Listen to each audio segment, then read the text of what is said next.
everyone, it's Shay. As I'm editing this podcast, I have realized that we have lost some visual footage. So for our YouTube listeners, we will just have the audio file on YouTube today. However, the pop-ups that we mention throughout the episode will be up on the screen, and everything will be as usual for our Spotify and Apple Podcast listeners. We'll have the video back next week. So sorry for the inconvenience. Thank you guys for watching, and we'll talk to you soon. Enjoy the episode. Hi, and welcome back to the Balanced and Built podcast. My name is Morgan. My name is Shay. And today we are going to be talking all about how to build muscle. I'm so excited about this topic. I say that actually every episode. But the reason why is because so many people going into the new year are going to the gym. Yes. And so many people feel intimidated to start at the gym because they don't know where to start. They don't know what to do. They are so lost. And so hopefully this episode can give you some direction on what to do in the gym, what to focus on, or if you are somebody that is already going to the gym, you're already a seasoned person in the gym, but maybe your progress has stalled, you're not building the muscle that you want, or you want to focus on a certain area, this episode can help you as well. So it's for our newbies and for our seasoned gals. And yeah, I'm excited about it. Yay, I'm excited. I think I'm going to learn a lot too, and I have some questions for you at the end. I'm excited about your questions. Let's get into it. Okay, let's do it. All right, so the first thing I want to talk about is some misconceptions a little bit around lifting weights, especially for women. I think there's a ton. There's so many. And the one that I really want to focus on is women get bulky when they lift. That is something that has deterred so many women away from actually achieving the body that they want in the gym because they're too afraid to get bulky when that's not the case. There's a lot of things to consider. Number one, propaganda. Okay, we've been told our whole lives, don't get too big, don't get too this, don't get too this, don't get too that, blah, blah, blah, blah, blah. Be what you want, not what the internet's trying to tell you to be. Period. But a lot of people will say that they're bulky, but really they just have a lot of body fat. And a lot of times what will happen when women work out is they start realizing that they're getting more hungry because when your body's building muscle, it takes a lot of calories to build muscle. And so if you don't have decent nutrition and you used to only eat one bag of chips, but now you're eating 2 bags of chips because you're going to work out and you're burning those calories and your body needs food to recover, then all of a sudden you're eating 2 bags of chips. And then instead of just having, 3 pieces of pizza, you're having 10 pieces of pizza because your body needs more calories because the more muscle you have on your body, the more food you need to feed it. Right. And so a lot of times what will happen is that can happen. Also, a lot of people don't realize that women on the internet, a lot of them are on steroids, testosterone, HGH, things like that. So they'll see these jacked up women and think, I don't want to look like that. Trust me, if everybody could look like that, I wouldn't look the way that, you know what I'm really saying? It's not easy. Like it's not easy. I have been training very, very seriously as a bodybuilder for 3 years now. And I eat, sleep, and train hard every single day. And I will put a photo of me on the screen right here. If you think that I look bulky, I have worked so hard to get what I am now, and I am not bulky. So those are just things to consider that, when you start lifting, you're going to start eating more, and that's why you want to really make sure you're paying attention to your nutrition. Your lifting style also plays a role into it. If you are someone that's going to be a clean and snatcher, a deadlifter, something like that, you're going to be growing every single muscle in your body and all the tissues and all your joints and all your cartilage because those compound lifts require a lot of pressure on your body, so that can lead to muscle mass growth all over, not just in the areas that you want.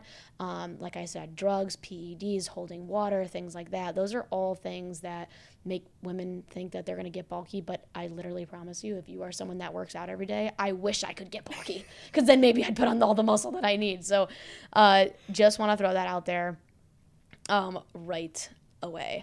So yeah, we are not getting bulky. We are getting muscular. Oh, one more other thing. When women say they want to get toned. I was just going to say this. Okay, what was your question? Go ahead. What is toned? Literally the best question ever asked on this podcast. Okay.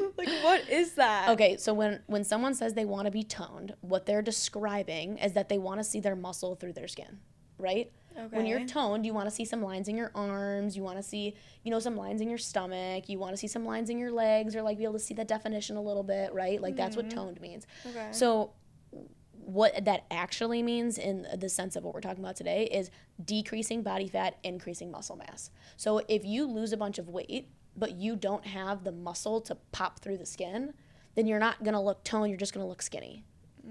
Okay, so like, but then if you have too much body fat, then you're not going to see the muscle because the body fat's in front of the skin. So being toned is increasing muscle mass. That way you have enough muscle to actually push through your skin, and then you decrease the body fat, so then the muscle gets closer to the skin so you can see the muscles come through. So that, and a lot of times what happens is women will think that what they need to do is lose weight to get toned. So yes, you do need to lose weight to get toned, but if you don't have the muscle to begin with, when you lose weight, there will be no definition there. The tonnage will not be there. So you have to build the muscle first, then you reduce the fat, and then you are toned. So it's really just kind of like putting on a little bit of muscle because you're still having to increase muscle. Like, yeah, you have to increase muscle. It's not like any different than, it's kind of just what you're doing but on a much smaller scale. Like you're adding muscle and you're lowering body fat. Yeah. And it's the same. Yeah. But people just call it toned for some reason. People are just like, I want to get toned. Now, like, yeah, but that's the only way to do it. You have to increase muscle mass in your body to whatever extent you want to be muscular. And then you need to go into a fat loss phase where you can lose, 5 pounds or so, and that muscle starts to come through. But if you lose those 5 pounds and you don't have muscle to begin with, then there's going to be nothing that pops through. Okay. And then people are going to keep saying, I just want to be toned. I just want to be toned. Now, bodybuilding, we get, we push the muscle more, right, and then we pull the body fat back to none. That makes it super lot more aggressive. Extreme. Exactly. But getting toned is just like literally just increasing muscle mass and then decreasing some body fat. And you don't need to be that far in a deficit or that like conditioned or lean to see that muscle come through. Like, yeah, especially if you have the muscle to begin with. The more muscle you have, the easier it is for it to pop through your skin. Yeah. That is so crazy. Actually, I'll put a comparison up on the screen. My coach actually just showed me this today. So we do like comparison photos from like where I was at to where I am now. Wow. And so like a year ago, I had a lot less muscle, but I was the same exact weight. And then right now, the weight that I was a year ago, but I have a lot more muscle and I look completely different. That's crazy. But that's just because I have more muscle mass, so it's sitting closer to the skin. Versus different before body I didn't have composition, basically. Right. Wow. That's so cool. And that's like, you'll see online a lot of people be like, oh, I was the same weight in both of these pictures, and the one they look like way better than the other one. That's because they've increased their muscle mass, right? So that's kind of how. That's so cool. Yeah, it is pretty interesting. Wow. But that's what getting toned means. When people are like, I want to get toned, I'm like, so you mean you want to increase muscle mass and reduce body fat? That's what that is. That's what that is. Oh, kills me. All right, anyways. So how to get started in the gym. Number one thing, you got to join a gym, okay? I know that sounds stupid, but going to the gym and making a commitment and paying that monthly fee means something. Yes. I get it. Not everybody can make it to the gym. Maybe you need to do workouts at home or things like that. But like today, we're talking about building muscle in the gym. So you got to join a gym. Planet Fitnesses are awesome if you're looking for a cheap option. They're literally all over the place. I train at a Planet Fitness a couple days a week, and it's great when I travel. There's tons of local gyms most of the time near like everybody, or commercial gyms, LA Fits, Gym Times. I mean, all kinds of gyms. So making that commitment to actually paying a monthly fee actually means something, because if you're someone that's even financially diligent at all, you're going to look at your things and think, man, I'm paying $40 a month to not go to this. Like, you need some type of commitment there. So number one, join a gym. And then once you join a gym, I always say don't go from 0 to 100, because that won't be obtainable for you every week. Just start with a committed schedule. So let's say you join Planet Fitness. Let's say you're going to tell yourself, I'm going to go to the gym 3 days a week. And I'm going to do that because here's the thing, the gym gets addicting. So you're going to start 3 days a week and you're going to start enjoying it. And once you do it, making that jump to 4 to 5 is really easy. So start by doing that. Join the gym, create a schedule, obtainable schedule, start low, know that you can always build on it.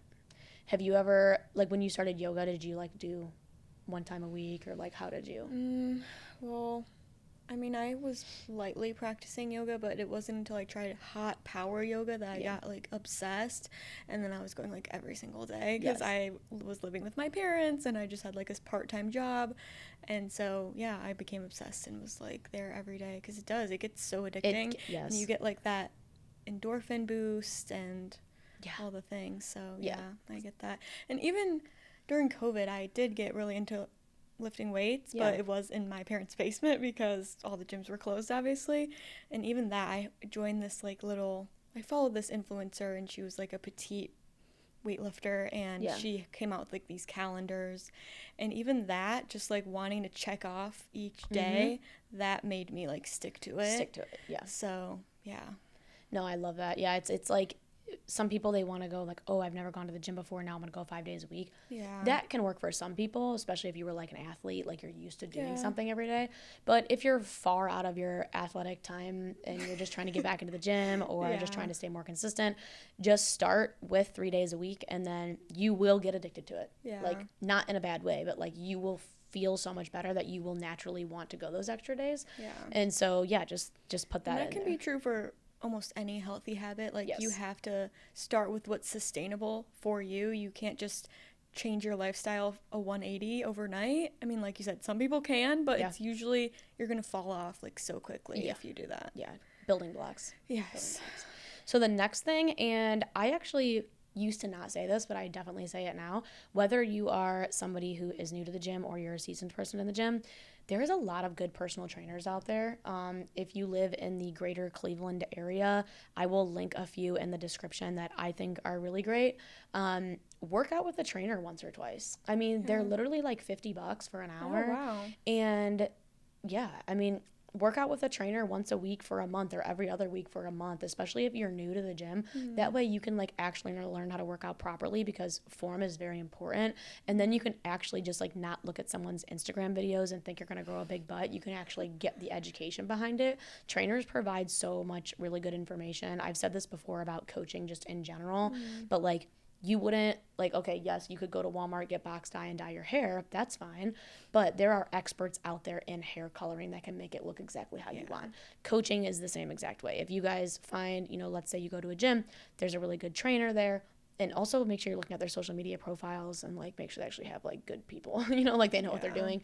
But look at that stuff and jump on, do 2 or 3 sessions. I mean, you're probably spending $50 in like alcohol or cookies or anything anyways. Like, who cares? Like, spend the $50. I didn't know it was that cheap. Yeah, and work out with a trainer twice a month or even once a month, whatever works for you, and learn something. So that's something that I would highly recommend, especially new people coming into the gym doing, because one of the things for me that like I have learned so much about lifting over time, I almost feel like I wasted 2 years of lifting because, or like 3 years of lifting, or like I wasted time before because I didn't actually know what I was doing. I see. And so I'm like, man, if I just knew what I knew now then. Yeah. So like, learn from me, just learn from the right people right away. What about like those apps, like the Whitney Simmons app or things like that? There's a lot of great apps out there. Like Katie Hearn used to have a really good app. There's this one girl, crap, I'm forgetting her name. I don't know, but there's like Emily King, Lauren Simpson, Dana Bailey, Hani Rambod. He has this FST7 app. That's really good if you like really have no idea what to do in the gym and you just need something to follow. Those are great. Like, it's not a training plan that's specific to you, but when you're first starting the gym, you don't need something that's specific to you. You need something that's going to make you consistent at hitting all your muscle groups and getting stronger. And so those apps can be a really good way to know what to do when you're at the gym, and a lot of them have videos and stuff like that. So maybe you get that app, and maybe it's maybe it's $15 a month or whatever it is, or get a personal trainer, or maybe do both.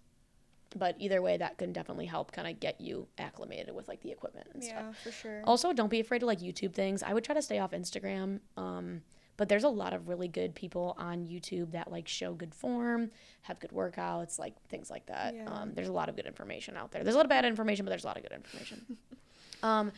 Next thing I would do when you're just getting started is to develop a training plan, like some type of training plan. So like for yoga, do you guys have like, levels of like it, or like how does it There's work? like different styles, different flows.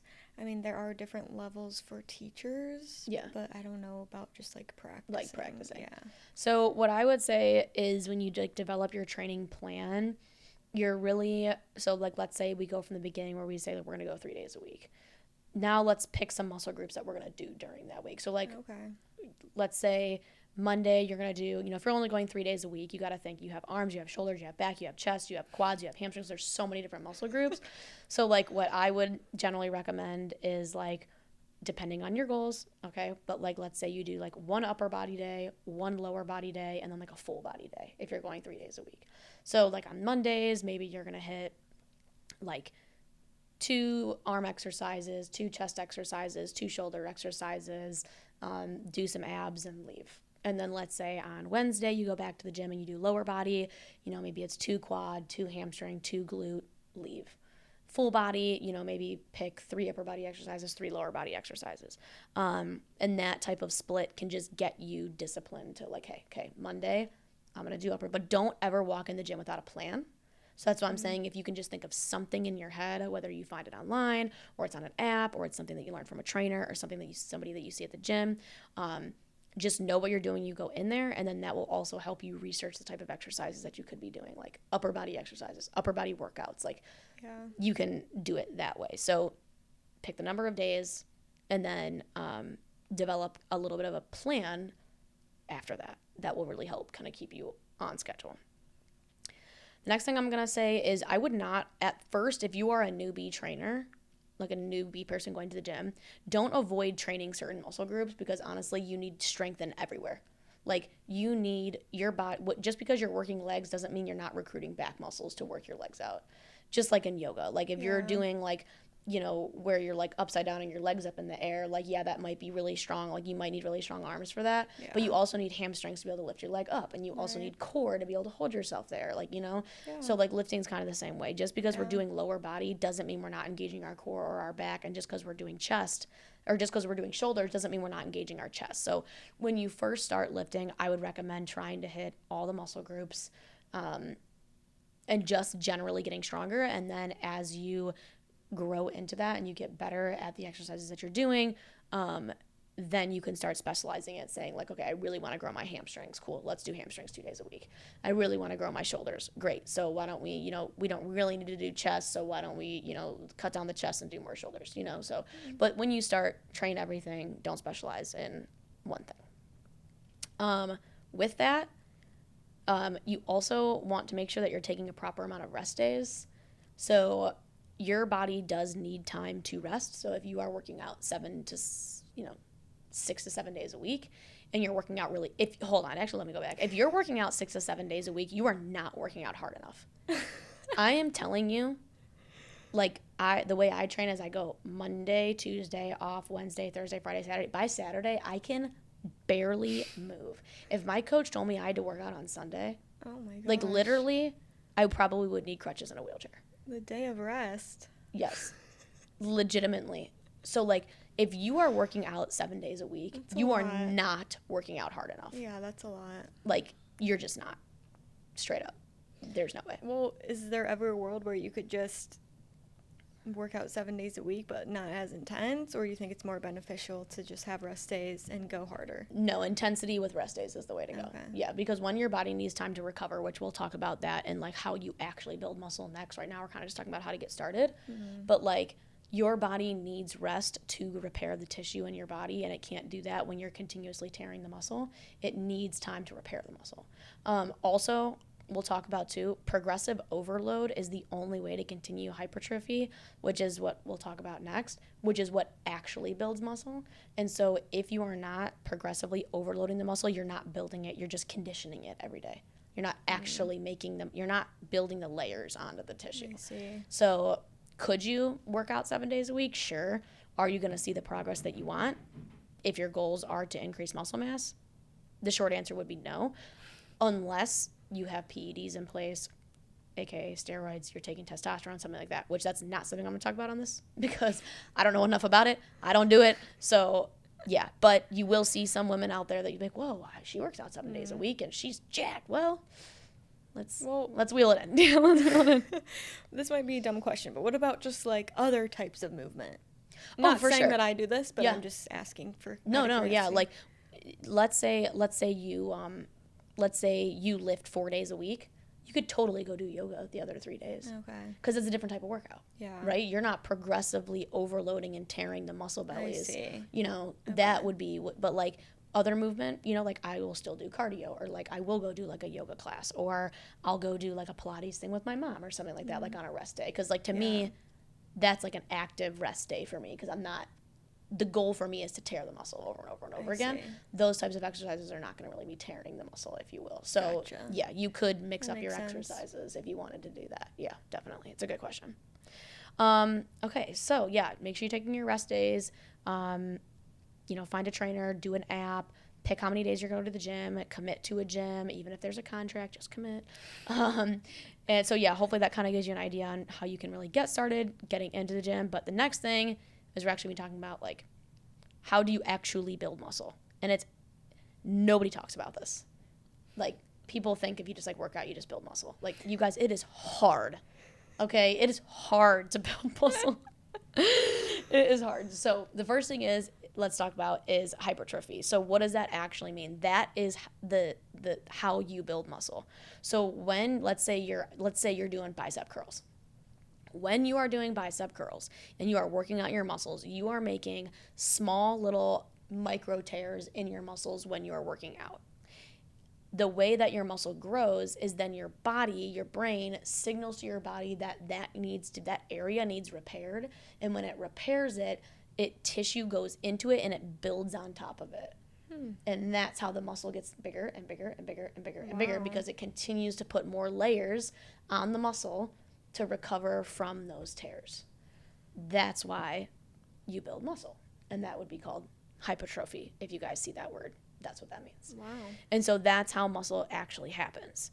Now, how does it happen and why is protein so important in muscle building?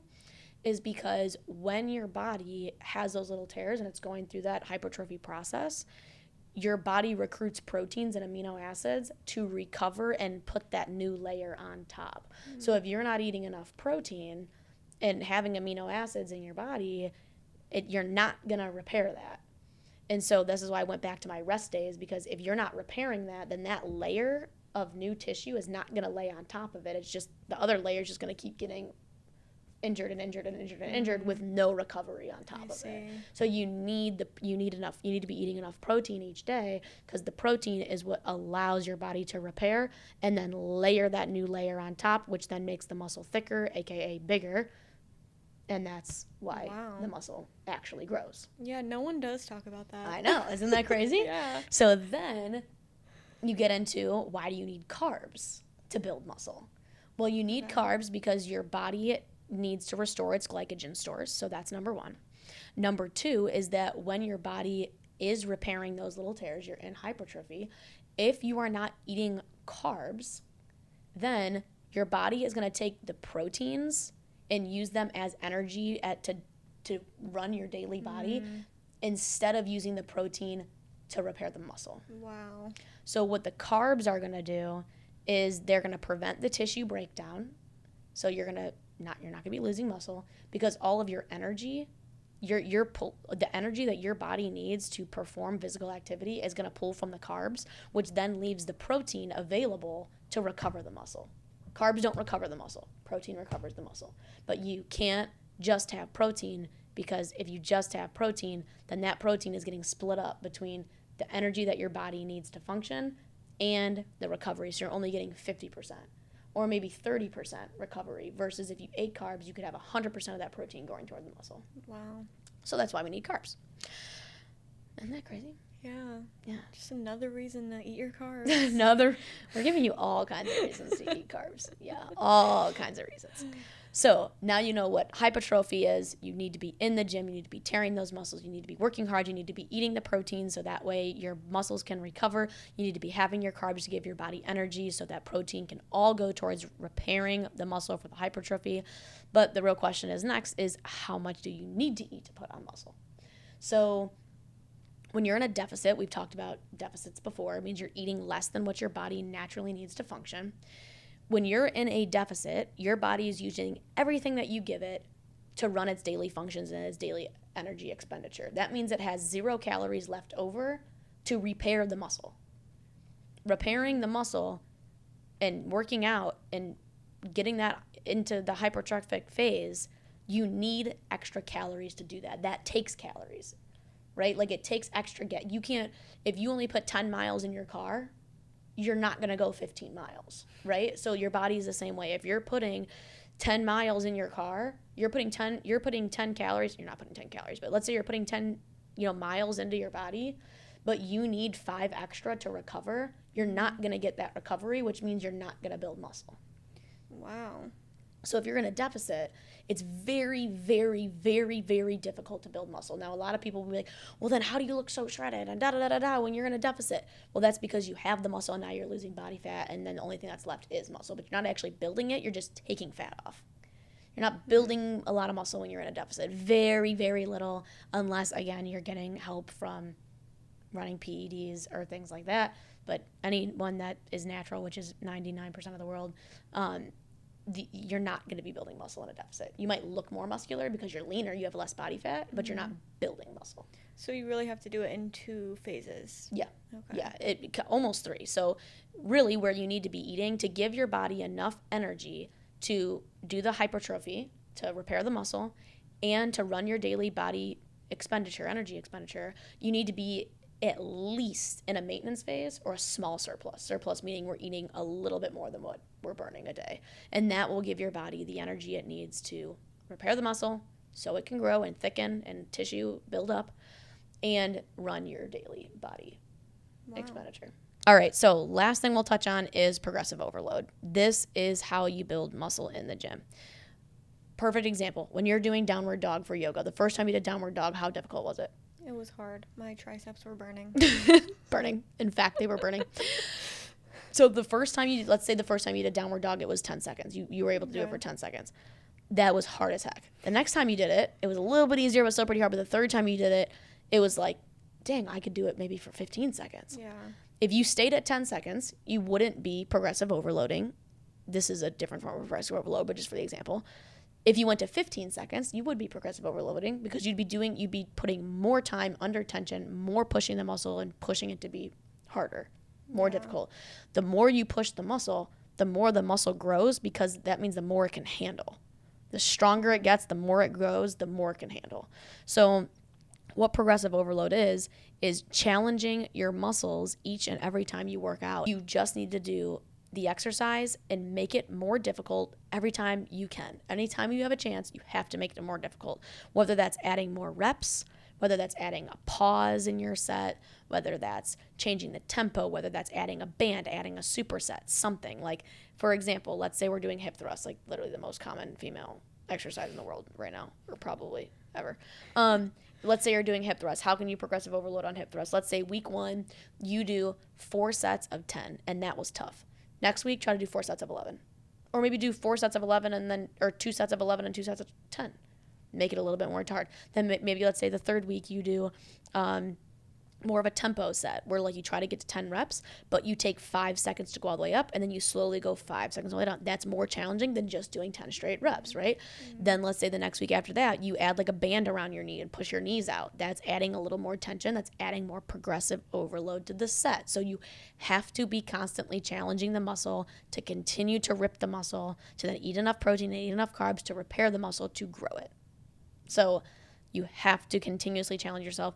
Women over the years have just think that they shouldn't lift heavy, they shouldn't do this, they shouldn't do that.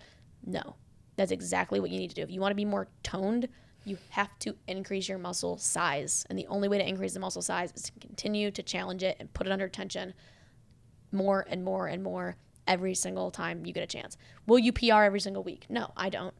But like for me, it'll be like my coach will be like, all right, we're doing for hip thrusts. This week we're doing, 4 sets of 6 to 8. We're focusing on heavy reps. Next week we're doing 3 sets of 12 to 15, and I want a 3-second pause at the top. Heck, I might have lowered the weight, but I am barely moving, okay? So those are just different ways that you can progressive overload, but ultimately what that means is that you just have to challenge yourself every single week. Every single time you get a chance, you have to challenge yourself, and that is what will help. Now, the shocking the muscle thing, have you ever heard about that? I have not heard this. You've never heard about shocking the muscle? Oh my God. I can't. Your muscles, like, okay, you have muscle memory, but like your muscles don't actually go like, oh my God, this is a new exercise, let's grow a lot. Like, that's not a thing. You might find new movements that work for you better than other movements, but you're not going to be like, OMG, yay. Like, that doesn't exist. So, actually, it's that. So people say that because they think they need to do new exercises every single time they work out to grow their muscles. That's not the case. It's actually better because ultimately if your strength is increasing, that means your muscle is increasing because your muscle is getting thicker, it's getting bigger, which means it can handle more load, which means you're getting stronger. So if you're getting stronger, you're building muscle. And so it's actually better to do the same exercises over and over and over and over again because then you can actually track how much weight you are increasing on the exercise. Like when I first started doing hip thrusts, I'm just using hip thrusts again because I do those and I know it's a common exercise, but like I could barely do 25 pounds on either side of a hip thrust machine, which is like weak stuff. Like that's weak sauce. Now I'm up to almost 3 pounds, like almost 45-pound plates on either side. Oh, wow. But like if I was changing up exercises every single week, I wouldn't be able to actually be tracking that progress or being able to actually be good at that lift. When you first start doing a movement, you might not feel it where you should actually be feeling it. You might not have that mind to muscle connection that you need when you're progressive overloading and when you're working out. If you're not feeling it in that area, that means you're not strong enough in that area. You don't have the mind to muscle connection in that area. And the more that you work out that movement, you're going to get better at the movement and you're going to get that connection that you need. And so it's actually better to stick to the same core exercises and then kind of build from there. That makes sense. Yeah. So that's kind of all I have. Is any of that helpful? I hope that it was. Yeah, I learned so much. Yeah, it's building muscle is actually really simple. Another thing, guys, that I would do too is like when you do go to the gym and you're trying to pick your exercises, like think about like, okay, leg exercises, for example. Pick like 1 to 2 compound movements. So do like some type of squat movement, some type of squatting movement, whether that's like a leg press or a regular squat, a Smith machine squat, something like that. Maybe pick 2 of those. Pick a hinging movement, so like a hip thrust, an RDL, even like a single leg step up, something like that. And then pick like 2 isolation movements. Maybe those are like accessory exercises. So maybe it's like kickbacks and hamstring curls. So like that's how you can build your workouts. Like think about picking compound lifts, which are going to be your leg presses, your squats, your deadlifts, your sumo squats, sumo deadlifts, your rows, your chest press, your dumbbell shoulder presses. Those are going to be like your compound movements. So pick those and then just work around the muscle and add some accessories, add some compounds, and kind of go from there. But ultimately, if you are challenging yourself in the gym, every time that you're there, no matter what you're doing, you're going to be building that muscle, and making sure you're getting enough food in is really, really, really, really key. Yes. Yeah. So first I just want to ask, what are the biggest mistakes that you see women make when they're trying to build muscle? Okay, so number 1 is going to be going too light. Like you need to be lifting heavy. That's the only way to increase the muscle size. So that's number 1. Okay. That also kind of goes with like they're not progressive overloading. Mm-hmm. So like you're just going to the gym to go through the motions. You're not actually going to the gym to doing the same thing. Yeah, you're not actually going to the gym to push yourself. Those are very, very, very common. Not eating enough. We already talked about the importance of eating and like why proteins and carbs are so important to muscle building. Yeah. So if you are simply not eating enough, your body literally needs energy to repair the muscle. Just like think about this. If you broke your ankle, your body needs a lot of energy to repair that area. And that energy comes from food. Mm-hmm. So when you're making those little microfiber tears in your muscles, if you're not giving your body the energy, aka food, to repair it, it's not going to repair. You're not going to build muscle. So make sure you're eating enough. Another thing too, I would say is like overdoing it. Like you'll see people like, I train 7 days a week and I don't make enough progress. I said it, I say it again. If you can work out in the gym 7 days a week, you are not working out hard enough, or your goals are not to build muscle. Like simple as that. I could not. There's no way I could work out 6 days a week.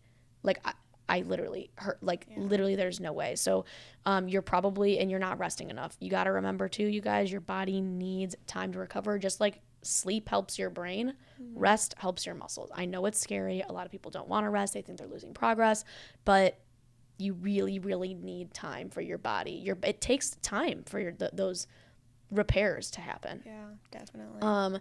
Another thing too is I would say too much cardio. Cardio is a weight loss tool.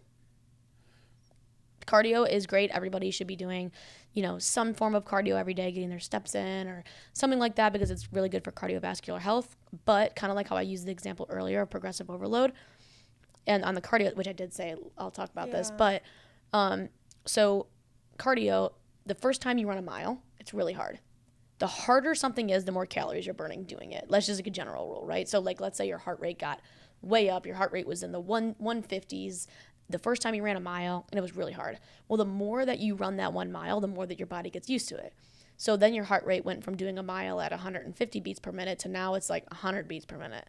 So what happens? You're burning less calories now because your body got more efficient at running that 1 mile. You're burning less calories while doing it. Yeah. So some people, they'll just like cardio. I'm running 3 miles a day and I'm not losing any. Wait, okay, because now you have to run 6 miles a day because your body got so efficient at doing those 3 miles. It's not burning a lot of calories doing those 3 miles anymore. So now you have to run even more to lose weight. So try to use cardio as a way to stay conditioned for your lifts. Maybe do 15 to 20 minutes incline treadmill every day, and that's good. And then that way, when you go into a fat loss phase, you can do 30 minutes or 45 minutes, and it actually works.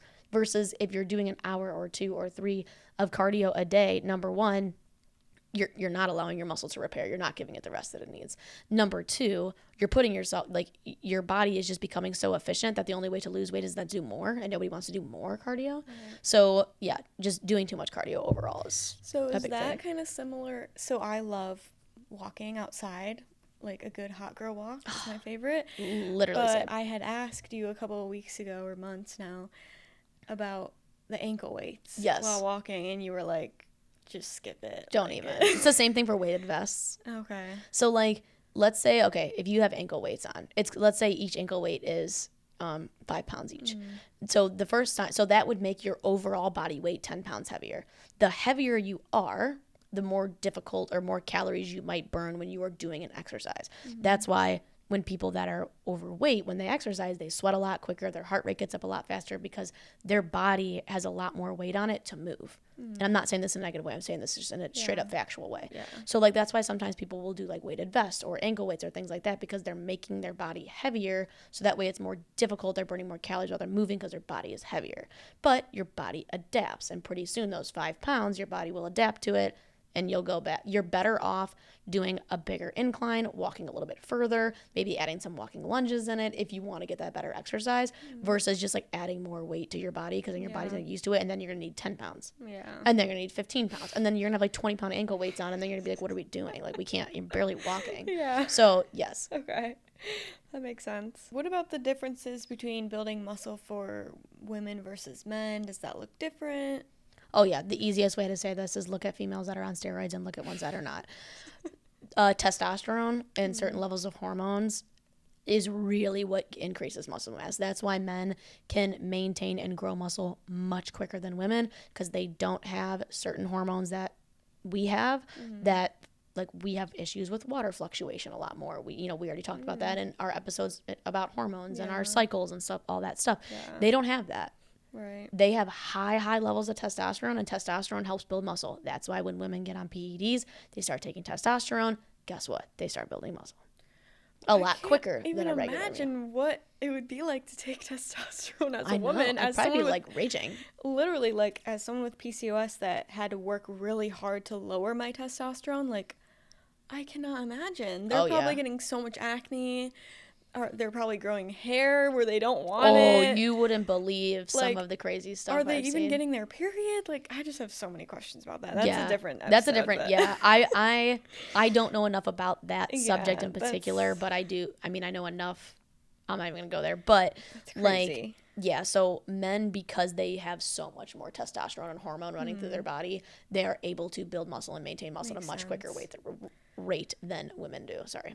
That's probably like the main difference. Also, too, testosterone and different types of hormones help with the speed of recovery. So that's like what a lot of like PEDs or like peptides or something like they help quicken the recovery time. Where like maybe someone who's naturally like it might, I don't know that this is the exact number, I'm just making things up, but like let's say it might take your body 8 hours to recover from a leg workout.